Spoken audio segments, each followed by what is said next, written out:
జై తెలంగాణ, జై తెలంగాణ, కేసీఆర్ గారి నాయకత్వం, కేసీఆర్ గారి నాయకత్వం, మల్లా రాజేశ్వర రెడ్డి గారి నాయకత్వం.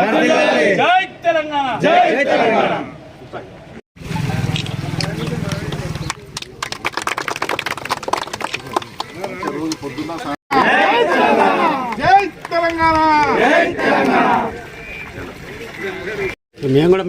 మీకు ఇబ్బంది లేకుండా మీ యొక్క కాపలా అన్నట్టు మీ ఇంటికి ఎవరు వచ్చిండ్రు పోయిందని చెప్పి తెలుసుకోవడానికి అని చెప్పేసి అది పోలీస్ స్టేషన్కి ఇంకా లింక్ చేయలే కానీ లింక్ చేస్తారు కాబట్టి అది ఓపెన్ చేసుకుంటేందుకు. అదేవిధంగా ఓపెన్ జిమ్ అని నేను ఎలక్షన్కి వచ్చినప్పుడు అడిగితే చేస్తా అని చెప్పినాం. జనరల్గా ఎలక్షన్లో ప్రామిస్ చేసిన తర్వాత ఎలక్షన్లు అయిపోయిన తర్వాత కొద్దిగా మర్చిపోతారు. కానీ మీ సర్పంచ్ గారు వెంట ఉండి నాకు ఖచ్చితంగా ముందు కావాలని చెప్పేసి వెంటబడి దాన్ని నేను 3 గ్రామాలే చెప్పిన ఇక్కడ బచ్చన్నపేటలో, 1 కొన్నే, 2 పోచన్నపేట, 3వది ఇది. ఆ 3 గ్రామాల సర్పంచ్లు కూడా వెంటబడి మొత్తం తీసుకున్నారు, పెట్టించిండ్రు. అందులో మిగతా వాళ్ళు 2 చేసుకోమని చెప్పిన స్టార్ట్ అయి ఉంటే నాకు తెలిసి ఇక్కడ లేదు మీరు రావాలి సార్ అని చెప్పేసి శశిధర్ వెంటబడి ఉన్నాడు. అది ఓపెనింగ్ కోసం. అదేవిధంగా ఎంపీటీసీ సక్కుబాయి గారి కుమారుడైన శ్రీనివాస్ రెడ్డి గారు వారు దాతృత్వంతో తను ఒక 30 లక్షలు విలువ చేసే, ఇంతకుముందు ఒక 15 లక్షలు, ఇప్పుడు ఒక 15 లక్షలు విలువ చేసే కెపాసిటర్లని మనం కొని పెట్టుకోవాలి యాక్చువల్గా. కానీ దాన్ని కొని పెట్టడమే కాదు, అధికారులను కూడా పిలిచి వాళ్ళకి అప్పచెప్పి మనకుంటే మనకు మన యొక్క రక్షణకు అంటే తొందరగా వాడడానికి, మన మోటార్ ఖరాబ్ కాకుండా ఉండటానికి, వేడి కాకుండా ఉండటానికి, అట్లానే ఇంతకుముందు ఏం లాభాలని కూడా అని చెప్పిండ్రు. అవన్నీ ఇవాళ ఇవ్వడానికి అని చెప్పేసి సమావేశం ఏర్పాటు చేసిండ్రు. ఈ సమావేశానికి అధ్యక్షత వహించిన నిన్నటి వరకు సర్పంచ్గా ఉండిన వాళ్ళందరూ కూడా కొద్దిగా ఇబ్బంది అయి ఉండొచ్చు. కానీ ఆ టైంలో ఆ రోజు వాళ్ళు తిట్టినా కూడా మరుసటి రోజు వరకు వాళ్ళు మంచిగా వేసిన తర్వాత వాళ్ళే మెచ్చుకుంటారు.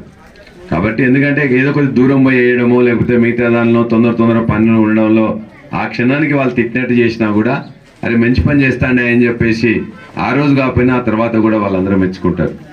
అదేవిధంగా ఇంటి జాగా కూడా మాకు కూడా అనిపిస్తుంది ఫస్ట్, అరే కొద్దిగంత మా జాగాలో మేము కట్టుకుంటానికి ఇదేందా అని చెప్పేసి అనిపిస్తుంది. కానీ కొద్దిగంత ముందు జాగా ఉంటే నిజంగానే లేనోళ్ళకు కొద్దిగంత బాధ అనిపిస్తుంది. ఉన్నోళ్ళకు మంచిగా వదిలిపెట్టుకున్నట్లయితే అరే మనకు కూర్చుంటానికి కూడా ఊర్లో చెట్లు ఎట్లా ఉన్నాయి, ఊర్లో శుభ్రత ఎట్లా ఉన్నది, ఊర్లో ఇలా వైకుంఠ ధామం ఎట్లా ఉన్నది, లేక మిగతా సదుపాయాలు ఎట్లా ఉన్నాయి, ఇంతకుముందు ఎన్నైనా ఇప్పుడు ఎన్నైనా అని చెప్పేసి మీకే ఒకసారి మీరు చూసుకుంటే 5 సంవత్సరాలు ఎట్లుందని చెప్పేసి.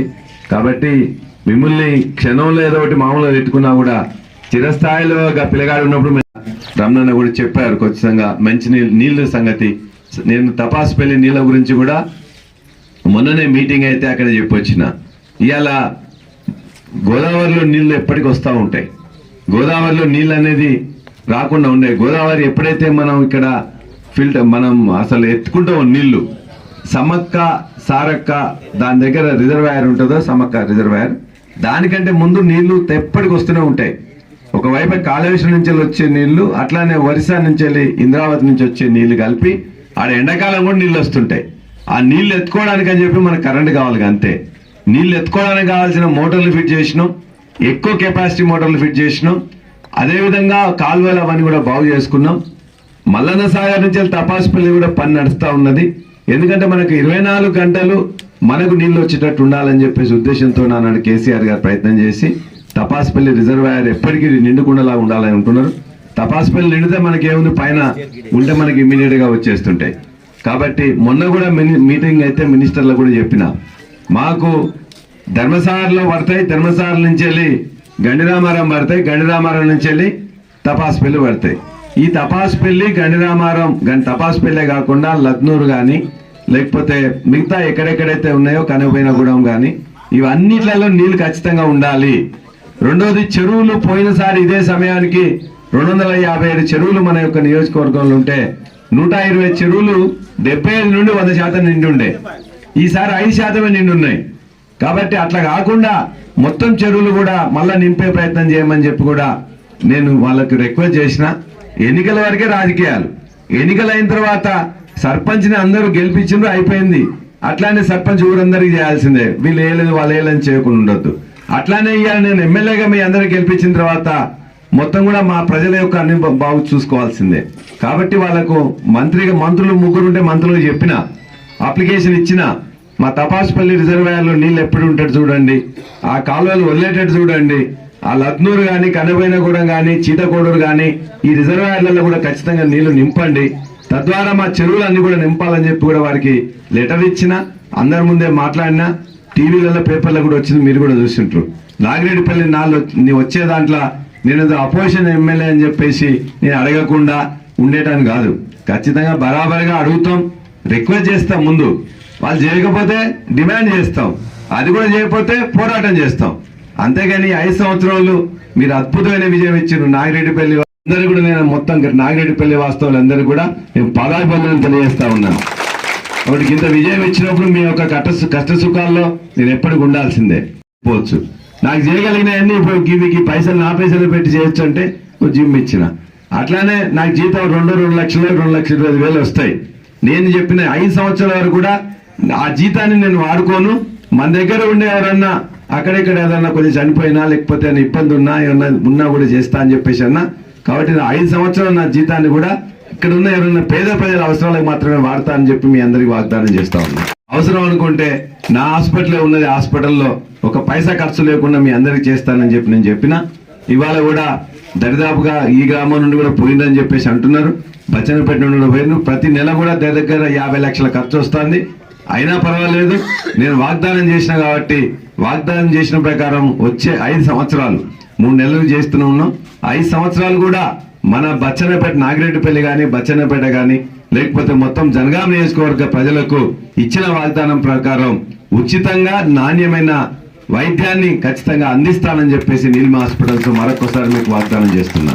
మన ఇష్టంతో తన యొక్క డబ్బుల్ని ఇవాళ ఏదో ఊరికైనా ఎవరు కూడా చేయరు, కానీ ఎందుకంటే తను రైతు కాబట్టి రైతాంగం మొత్తం కూడా నష్టపోతున్న ఉద్దేశంతో తను కొద్దిగా మంచిగానే పైసలు ఉన్నాయి కాబట్టి నా దాంట్లో కూడా కొద్దిగా చేద్దామని చెప్పేసి ముందుకు వచ్చి చేసిండ్రు.